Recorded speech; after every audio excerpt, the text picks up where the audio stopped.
Frères et sœurs, pourquoi tu continues de vivre l'hypocrisie autour de toi et crois que tu vis l'amour avec tes proches? Pourquoi tu prétends vivre l'amour autour de toi et pourtant tu as de la haine, de la jalousie, de l'orgueil au cœur envers telle connaissance proche de toi? Pourquoi tu n'as aucun respect pour tes parents, tes aînés, tes supérieurs hiérarchiques ou encore tes collègues de service? Pourquoi être à l'église tous les jours, et pourtant tes actes et comportements n'ont rien à voir avec ceux d'un croyant ou d'un enfant de Dieu? Alors seule la parole de Dieu au quotidien peut te transformer le cœur, peut te donner la paix de l'esprit. Ainsi, si tu veux vraiment changer ta personnalité, ta destinée et être un homme de joie, un homme de lumière, écoute bien ceci. Ô Fils de Dieu, ne tardez pas par votre corps. Comment comprendre de manière profonde, de manière pragmatique, comment construire une bonne relation, un foyer, une famille, une société, une nation et même le monde entier avec l'amour dont parle la parole de Dieu? Écoutons attentivement cette vidéo jusqu'à la fin pour ne plus vivre des relations hypocrites autour de nous. Frères et sœurs bien-aimés, bonjour et c'est un grand plaisir que je vous retrouve en cette nouvelle journée que le Seigneur nous a fait grâce. Aujourd'hui, la parole de Dieu nous parle d'un mot que nous utilisons tous, que nous prononçons tous chaque jour, que nous faisons semblant de comprendre et de vivre autour de nous, mais que nous comprenons souvent mal. Ce mot, c'est l'amour. L'amour, bien-aimé, c'est une chance et une bénédiction pour toi si tu es tombé sur cette vidéo. Ce n'est pas un hasard. C'est Dieu qui t'a conduit sur cette page, et je t'invite à écouter jusqu'à la fin pour rompre avec cette hypocrisie que garde dans ton cœur envers tes proches croyant que c'est l'amour. Dans la première lettre de Saint Jean, nous avons entendu une parole forte, une parole qui nous bouscule et qui nous éclaire à la fois. Celui qui dit qu'il est dans la lumière et qui est son frère est encore dans les ténèbres. Cela signifie une chose essentielle, l'amour dont parle Dieu n'est pas un simple sentiment, ce n'est pas une émotion passagère, ce n'est pas quelque chose qui dépend de notre humeur. Dans la Bible, aimer ne signifie pas seulement ressentir quelque chose, mais choisir de vivre d'une certaine manière. L'amour chrétien est un chemin, une décision quotidienne, un engagement du cœur qui transforme notre manière de parler, notre manière de regarder l'autre, et notre manière de réagir face aux difficultés. On peut prier, on peut chanter, on peut parler de Dieu, mais si l'amour ne se voit pas dans nos relations, alors notre foi reste incomplète. Saint Jean est très clair, connaître Dieu, ce n'est pas seulement le confesser avec les lèvres, c'est marcher comme Jésus a marché. Et comment Jésus a-t-il marché? Dans l'amour, dans la vérité, dans le don de soi. L'amour selon Dieu ne cherche pas son intérêt, il ne cherche pas à dominer, il ne cherche pas à humilier. Il cherche à construire, à relever, à guérir. Voilà pourquoi Saint Jean nous dit que celui qui aime demeure dans la lumière, et que celui qui refuse d'aimer marche encore dans les ténèbres. Frères et sœurs, cela nous invite à une question simple, mais profonde. Quelle lumière sort de ma vie? Est-ce une lumière de paix ou une lumière d'orgueil? Une lumière d'amour ou une lumière de jugement? Avant de demander au monde de changer, la parole de Dieu nous appelle d'abord à laisser l'amour de Dieu changer nos cœurs. Dans la prochaine étape, nous verrons comment cet amour devient la preuve concrète que nous connaissons réellement Dieu, et pourquoi l'amour est le vrai critère de la foi chrétienne. Prenons quelques instants de silence pour laisser cette parole descendre en nous. Ne tardez pas par votre corps, donnez la joie à notre monde en désarroi. Bien-aimé, avant de continuer cet enseignement, je t'invite à t'abonner sur la chaîne si n'est pas encore fait. Partage ce message autour de toi. Ici, nous entrons dans une étape qui approfondit le lien entre amour et vraie connaissance de Dieu. L'amour, le vrai critère de la foi chrétienne. Frères et sœurs bien-aimés, après avoir compris que l'amour chrétien est un choix de vie et non un simple sentiment, la parole de Dieu nous conduit maintenant plus loin. Saint Jean nous donne un critère très clair, un critère qui ne trompe pas. Il dit, je cite, « Celui qui garde la parole de Dieu, en lui l'amour de Dieu atteint sa perfection. » Autrement dit, la vraie foi ne se mesure pas à la quantité de prières récitées, ni au nombre de versets connus par cœur, ni même au temps passé à l'église. La vraie foi se reconnaît à la qualité de l'amour que nous vivons. Aimer devient alors la preuve visible que Dieu habite réellement en nous. On peut parler de Dieu sans le connaître, mais on ne peut pas aimer comme Dieu sans vivre avec lui. Lorsque l'amour de Dieu est présent dans un cœur, il transforme les relations, il apaise les tensions, il détruit les obstacles, il change notre regard sur les autres. C'est pour cela que Saint Jean ose dire que celui qui prétend être dans la lumière tout en haïssant son frère vit dans l'illusion. Peut-être que toi qui écoutes cette vidéo, tu ne t'entends pas avec ton frère ou ta sœur de sang, tu ne parles pas avec ton voisin, ta voisine, avec ton collègue, tu ne parles non plus avec tes parents, tes cousins, tantes et oncles, à cause de l'orgueil qui a pris le dessus dans ton cœur, à cause de la jalousie, ou parce que tu es le supérieur de tel ou de tel. Je t'invite à laisser adoucir ton cœur, à transformer ton cœur de pierre en un cœur d'éponge. À laisser l'amour s'installer dans ton cœur. Car la lumière de Dieu ne cohabite pas avec la haine. Frères et sœurs, l'amour n'est donc pas un supplément de la foi, il en est le fondement. Sans amour, la foi devient dure, orgueilleuse, fermée aux autres. Avec l'amour, la foi devient humble, patiente et féconde. L'amour nous empêche de juger trop vite, il nous apprend à écouter, à comprendre avant de condamner.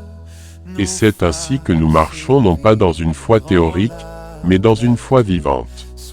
Une foi qui est claire, une foi qui rassemble, une foi qui donne la paix. Dans la prochaine étape, nous verrons comment cet amour doit se vivre concrètement dans la famille, dans le travail, dans la société et dans l'Église, là où la vie nous met chaque jour à l'épreuve. Demandons au Seigneur de nous aider à aimer comme lui nous aime.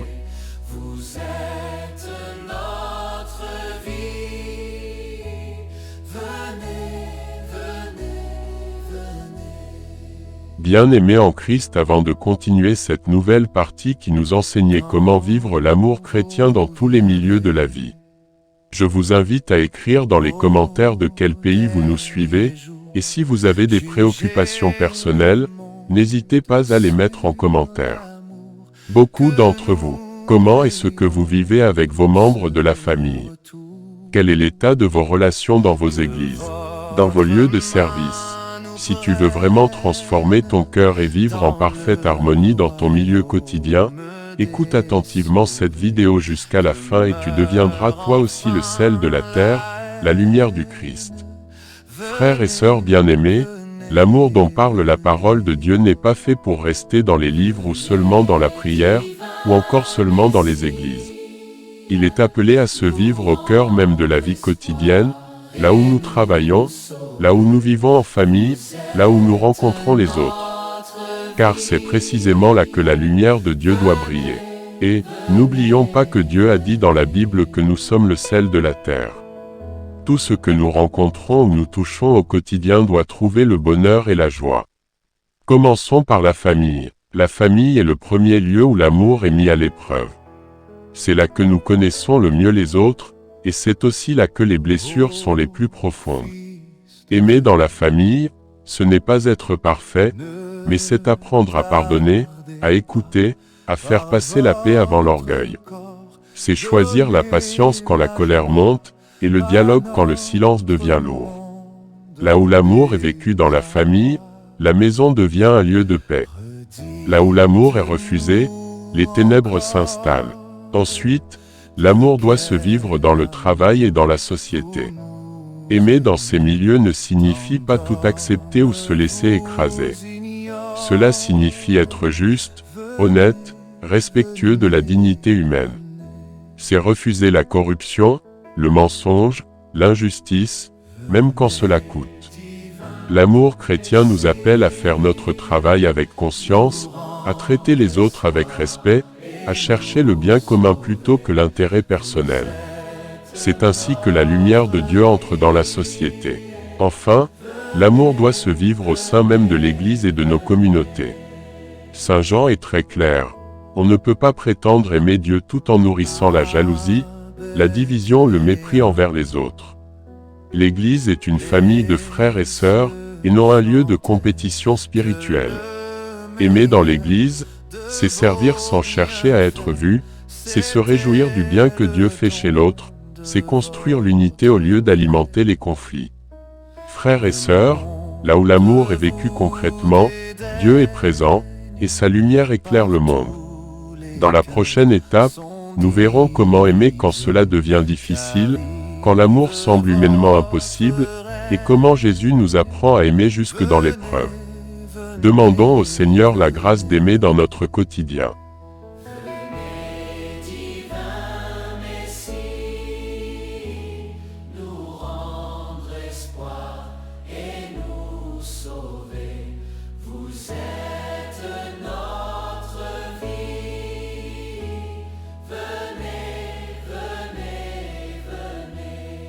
Comment aimer quand c'est difficile?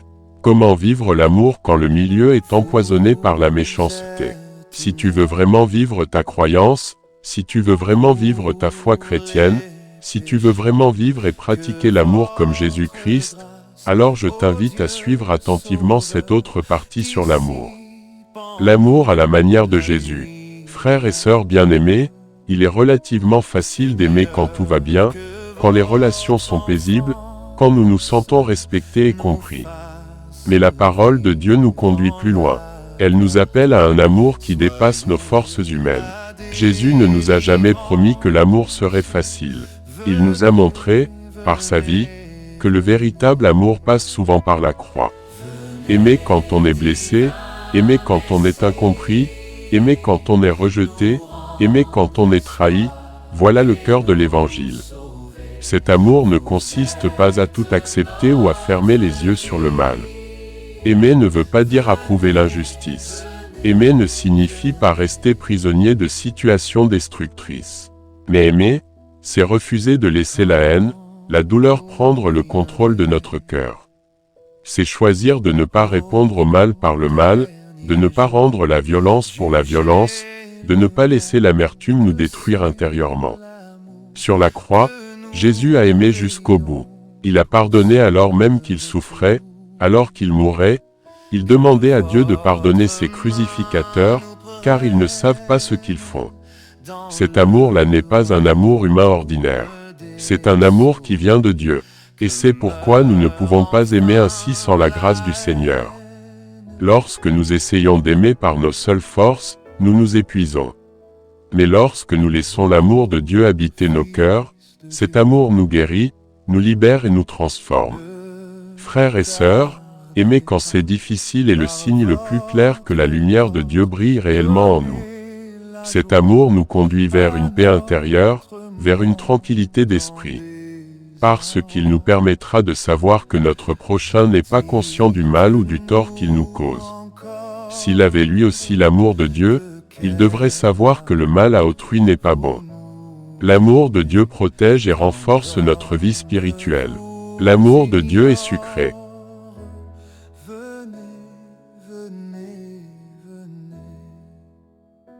Frères et sœurs bien-aimés, à travers la parole de Dieu de ce jour, nous avons compris une chose essentielle. Aimer n'est pas une option dans la vie chrétienne, c'est le cœur même de notre foi. L'amour dont parle l'Écriture n'est pas un amour facile, ni un amour intéressé, mais un amour qui éclaire, un amour qui construit, un amour qui libère. Saint Jean nous l'a rappelé avec force, celui qui aime demeure dans la lumière, et celui qui refuse d'aimer marche encore dans les ténèbres. Chaque jour, Dieu nous donne l'occasion de choisir la lumière plutôt que l'ombre, l'amour plutôt que la haine, la paix plutôt que la division. Que cette parole ne reste pas seulement écoutée, mais qu'elle devienne vécue, incarnée dans nos paroles, dans nos décisions et dans nos relations. Demandons au Seigneur la grâce de devenir des hommes et des femmes qui portent sa lumière au milieu du monde. Puisque nous ne pouvons par nos propres forces aimer comme Jésus, nous allons demander et implorer sa grâce à travers cette prière.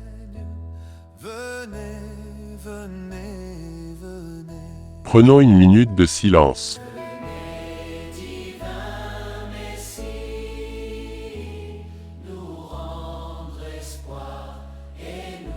Prions. Seigneur Jésus, toi qui es la vraie lumière venue dans le monde, viens habiter nos cœurs. Purifie-nous de tout ce qui nous empêche d'aimer, de toute rancune, de toute haine, de toute dureté intérieure.